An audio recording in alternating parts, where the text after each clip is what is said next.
दोस्तों, मैं विकास कुमार आप सभी का स्वागत करते हैं हमारे YouTube चैनल सनराइज ऑफिशियल के ऊपर। आज मैं जैन धर्म का सेकंड पार्ट लेकर के आया हूं। तो शुरुआत करते हैं मेरे दोस्त किसकी, जैन धर्म के अंदर। जो जैन धर्म के अंदर मैंने आपको जो 24वां तीर्थंकर बताया था, उस 24वें तीर्थंकर का नाम क्या पड़ता है, महावीर स्वामी पड़ता है। तो याद रखना मेरे दोस्त क्या कि जैन धर्म का जो 24वां तीर्थंकर उसका नाम क्या पड़ता है, महावीर स्वामी। तो इसके बारे में बहुत सारे क्वेश्चन बनते हैं, तो देखते हैं कौन कौन सा क्वेश्चन एग्जाम के अंदर आता है और कौन सा क्वेश्चन एग्जाम के अंदर नहीं आता है। तो सबसे पहला क्वेश्चन जो एग्जाम के अंदर आता है कि इस महावीर स्वामी का जो जन्म हुआ था, तो यहां से सबसे पहला क्वेश्चन मेरे दोस्त मैंने उसके जन्म से उठाया है कि महावीर स्वामी का जो जन्म हुआ था, इसका जन्म हुआ था मेरे दोस्त कब हुआ, 540 ईसा पूर्व के अंदर। तो यहां से यह बात आपको याद रखना है कि महावीर स्वामी का जो जन्म हुआ, इसका जन्म हुआ 540 ईसा पूर्व के अंदर। किसका जन्म हुआ, महावीर स्वामी का। और इसका जो जन्म हुआ था, इसका जन्म कहां पर हुआ, तो एक स्थान पड़ता है और उस स्थान का नाम मेरे दोस्त क्या पड़ता है, कुंडे ग्राम नामक स्थान पड़ता है। या तो कुंडे ग्राम मिलेगा या इसके स्थान पर आपको क्या मिलेगा, कुंड ग्राम मिलेगा। और ये कुंडे ग्राम या कुंड ग्राम नामक जो स्थान पड़ता है, ये कहां पर पड़ता है, आपको याद रखना है। ये स्थान पड़ता है वैशाली नामक स्थान के अंदर। और ये वैशाली नामक स्थान मेरे दोस्त कहां पर पड़ता है, बिहार के अंदर पड़ता है। तो जन्म कहां पर हुआ, बिहार के अंदर हुआ था। किसका जन्म हुआ, जैन धर्म के 24वें तीर्थंकर महावीर स्वामी का जन्म हुआ था। इसके बाद जो आपको याद रखना है कि इस महावीर स्वामी के जो पिता का नाम पड़ता है, इस महावीर स्वामी के जो पिता का नाम पड़ता है, इसके पिता का नाम मेरे दोस्त क्या पड़ा, आपको याद रखना है क्या था, इसके पिता का नाम पड़ता है सिद्धार्थ पड़ता है। और इसकी जो मां का नाम पड़ता है, इसकी मां जो थी ना, इसके पिता को त्रिशूल मारती थी। याद रखना, इस महावीर स्वामी की जो माता का नाम पड़ता है, इसकी मां का नाम क्या पड़ता है, त्रिशला। याद रखना कि त्रिशला देवी जो थी वो किसकी मां मानी जाती है, महावीर स्वामी की माता का नाम था। और सिद्धार्थ इसके पिता का नाम पड़ता है। इसके बाद में दोस्तों थोड़ा सा अगर हम आगे चलते हैं, ये तो माता पिता के नाम है, कुछ बचपन का नाम भी होगा। हमारे बचपन का नाम था, तो माता पिता क्या कहते हैं, प्यार से बोलेंगे कि बेटा इधर आना। बेचारा भाग कर आता कि पिताजी इनाम देंगे, आते वक्त खूब धोते हैं भाई बुला करके। तो याद रखना, इस महावीर स्वामी के जो बचपन का नाम पड़ता है, इसके जो बचपन का नाम पड़ता है, इसके बचपन का नाम क्या पड़ता है, वर्धमान पड़ता है। ये क्या हुआ, बचपन का नाम हुआ, फिर इसकी क्या कर दी जाती है, बर्बादी कर दी जाती है, अरे मतलब शादी कर दी जाती है। तो इसकी जो पत्नी का नाम पड़ता है, तो महावीर स्वामी की जो पत्नी का नाम पड़ता है, इसकी पत्नी का नाम मेरे दोस्त क्या पड़ता है, यशोदा पड़ता है। तो यहां से ये बात आपको याद रखना कि महावीर स्वामी की जो पत्नी का नाम पड़ता है, इसकी पत्नी का नाम मेरे दोस्त क्या पड़ा, वो पड़ा यशोदा पड़ता है। ये तो माता पिता और पत्नी के बारे में बताया, उसके बचपन के नाम के बारे में बताया। लेकिन इस महावीर स्वामी की एक पुत्री थी और इसकी जो पुत्री का नाम पड़ता है, इसकी पुत्री का नाम पड़ता है मेरे दोस्त क्या, प्रिय दर्शनी पड़ता है। तो यहां से यह बात आपको याद रखना है कि महावीर स्वामी की जो पुत्री का नाम पड़ता है, इसकी पुत्री का नाम क्या पड़ा, प्रिय दर्शनी पड़ा। और इस महावीर स्वामी का एक शिष्य हुआ करता था, तो इसके जो शिष्य का नाम पड़ता है, इसके शिष्य का नाम क्या पड़ा, महावीर स्वामी के जो शिष्य का नाम था, इसके शिष्य का नाम क्या पड़ता है, जमाली पड़ता है। जी जमाली था ना, बड़ा खतरनाक इंसान था। महावीर स्वामी के पास रहते रहते इसने क्या कर लिया, जमा लिया। तो याद रखना, इसने क्या किया, जमा लिया। तो महावीर स्वामी के जो दामाद का नाम था, पहले शिष्य था, बाद में क्या बना, महावीर स्वामी का दामाद बना। कौन बना, ये जमाली बना। ये क्या था, महावीर स्वामी का पहला शिष्य था। इसके बाद याद रखना, महावीर स्वामी की जो पहली महिला शिष्य बनी थी, जो याद रखना महिला भी शिष्य बनी थी, तो उसका नाम पड़ता है मेरे दोस्त क्या, चंपा। याद रखना, या तो चंपा एग्जाम के अंदर मिलेगा, या इसके स्थान पर आपको क्या याद रखना है, चंदना याद रखना है। चंपा और चंदना क्या मानी जाती हैं? महावीर स्वामी की शिष्या मानी जाती हैं। इसके बाद जो एग्जाम के अंदर सबसे ज्यादा क्वेश्चन जो पूछा जाता है वो ये क्वेश्चन आता है कि महावीर स्वामी को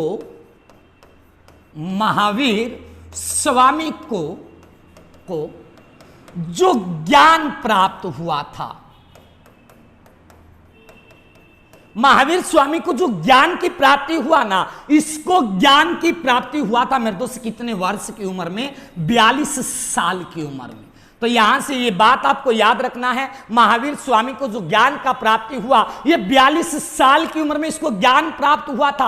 और इसको जो ज्ञान प्राप्त हुआ, इसको ज्ञान प्राप्त हुआ था एक स्थान के अंदर, और उस स्थान का नाम पड़ता है मेरे दोस्त क्या? जिम्ब्रिक ग्राम के अंदर। तो यहां से इस बात को याद रखना, जिम्ब्रिक ग्राम के अंदर इसको क्या हुआ था? ज्ञान की प्राप्ति हुआ था। और ये जिम्ब्रिक ग्राम नामक जो स्थान पड़ता है, ये स्थान पड़ता है मेरे दोस्त कहां पर? ये स्थान याद रखना आपको कहां पर पड़ता है? वैशाली नामक स्थान के अंदर ये स्थान पड़ता है। और अभी अभी मैंने आपको बताया था वैशाली नामक स्थान कहां पर पड़ता है? बिहार के अंदर पड़ता है। तो जिम्ब्रिक ग्राम पड़ता है वैशाली बिहार के अंदर। क्या हुआ था यहां पर? महावीर स्वामी को ज्ञान की प्राप्ति हुआ था। और इसको जो ज्ञान का प्राप्ति हुआ, इसको ज्ञान का प्राप्ति एक वृक्ष के नीचे हुआ था, उसका नाम पड़ता है वट वृक्ष के पेड़ के नीचे इसको क्या हुआ था? ज्ञान का प्राप्ति हुआ था। या तो वट वृक्ष का पेड़ मिलेगा, या इसके स्थान पर आपको याद रखना है बरगद के पेड़ के नीचे इसको क्या हुआ था? ज्ञान का प्राप्ति हुआ था। इसके बाद जो दूसरा क्वेश्चन आता है, महावीर स्वामी ने किस नदी के किनारे बैठकर मेरे दोस्त ज्ञान प्राप्त लिया था? तो उस वहां पर तो एक वृक्ष था, वट वृक्ष का पेड़। कौन सा गांव था? जिम्ब्रिक ग्राम। कहां पर? वैशाली बिहार के अंदर। कितनी उम्र में? 42 साल की उम्र में। तो वहां से एक नदी बहती थी, उस नदी का नाम पड़ता है रज्जू पालिका नदी। तो याद रखना, महावीर स्वामी को जो किस नदी के किनारे ज्ञान का प्राप्त हुआ था? रज्जू पालिका नदी के किनारे इसको क्या हुआ था? ज्ञान की प्राप्ति हुआ था। और ये रज्जू पालिका नदी कहां पर? बिहार के अंदर। इसके बाद क्वेश्चन लिखना है, महावीर स्वामी ने जो अपना पहला उपदेश दिया था, पहला उपदेश दिया था। तो याद रखना, महावीर स्वामी ने जो अपना पहला उपदेश दिया था, वो दिया था किसको? मेघ कुमार को दिया था। इसके बाद क्वेश्चन एक बार, महावीर स्वामी ने जो अपना पहला उपदेश दिया था ना, वो पहला उपदेश मेरे दोस्त कहां पर दिया? ये बात निकल करके आती है, वो स्थान पड़ता है मेरे दोस्त क्या? वो पड़ता है विपुल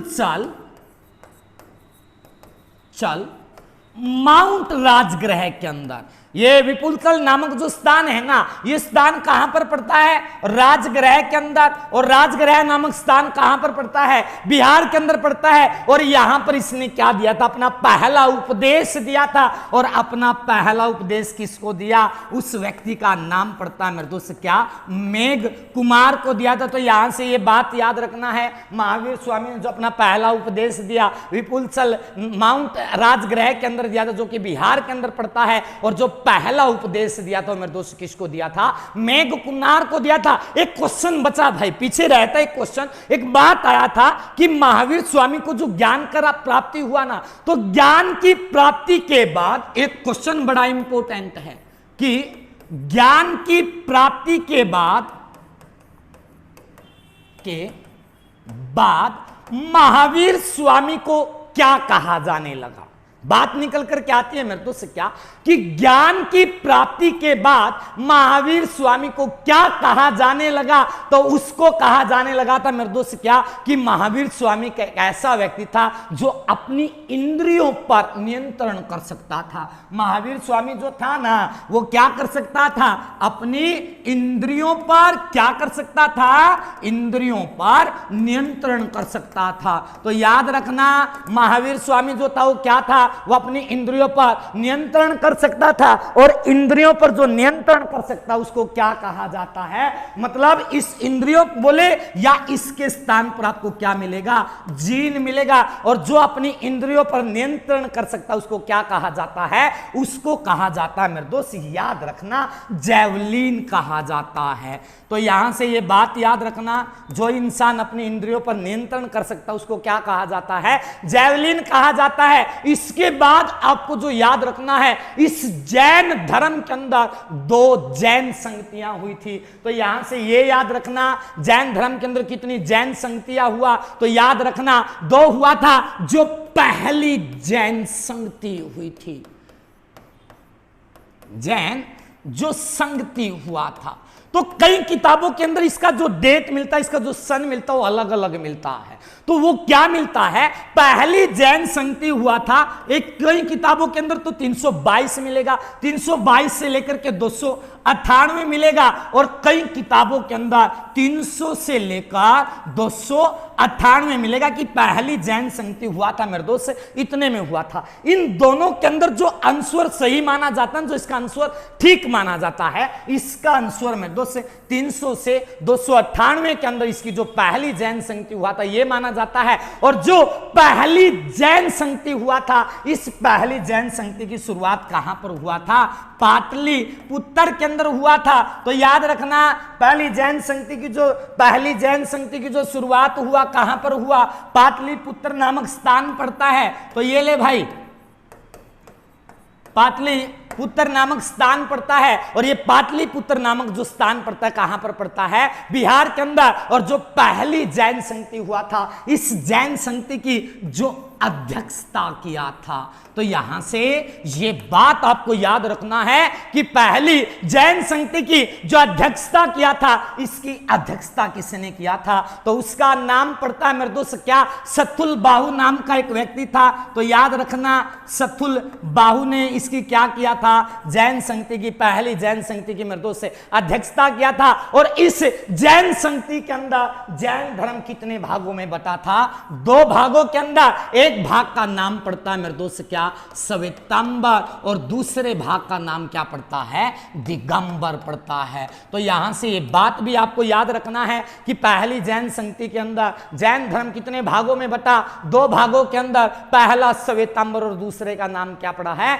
दिगंबर पड़ता है। इसके अंदर भी कई बातें आती हैं, जो ये श्वेतांबर और दिगंबर जो आते हैं ना, इसके अंदर लोग क्या करते थे, उसके अंदर क्या करते थे। सबसे पहली बात याद रखना है, इस श्वेतांबर के अंदर क्या होता था, विवाह होता था। लो भाई, यहां से याद रखना, जो श्वेतांबर जो आता है, इस श्वेतांबर के अंदर विवाह होता था, इसके अंदर नहीं होता था। इसके अंदर भोजन ग्रहण करते थे, इसके अंदर क्या करते थे, इसके अंदर भोजन ग्रहण नहीं करते थे। इसके अंदर होता था, इसके अंदर नहीं होता, इसके अंदर नहीं होता। इस श्वेतांबर के अंदर महिला ज्ञान ले सकती थी।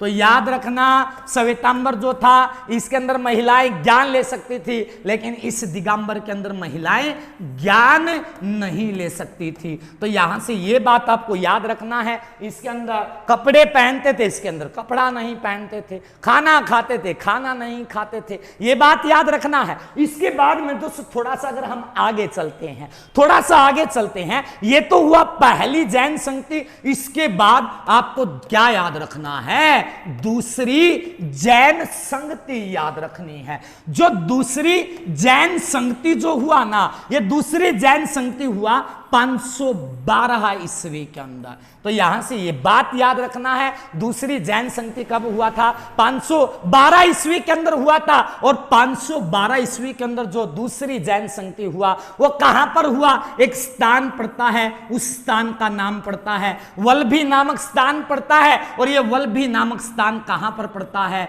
गुजरात के अंदर पड़ता है। यहां पर क्या हुआ, दूसरी जैन संगति हुआ, कब हुआ, 512 के अंदर। और इस दूसरी जैन संगति की जो अध्यक्षता किया था वो किसके द्वारा किया गया था, तो याद रखना नाम पड़ता है देवाधिदेव समासवन के द्वारा। तो यहां से ये बात याद रखना है, दूसरी जैन संगति की अध्यक्षता किसने किया? देवाधि समासवन ने किया। और इस दूसरी जैन संगति के अंदर 12 किताबों की रचना हुआ था, या 12 उपांगों की रचना हुआ था। किताब मिलेंगी या उपांग मिलेंगे जिसकी रचना कहां पर हुआ? दूसरी जैन संगति के अंदर। इसके बाद एक बात आती है, जैन धर्म को मानने वाले शासक कौन कौन थे? याद रखना, कई बार एग्जाम के अंदर क्वेश्चन पूछा गया है कि उदयन किस धर्म को मानता था, जैन धर्म या बौद्ध धर्म? अंशवर लगाकर क्या नाम मेरे दोस्त, क्या जैन धर्म को मानने वाला शासक था। दूसरा याद रखना मेरे दोस्त, क्या आपने एक नाम सुना होगा चंद्रगुप्त मौर्य का? तो चंद्रगुप्त मौर्य जो था वो किस धर्म को मानता था? बौद्ध धर्म को मानता था या जैन धर्म को? याद रखना,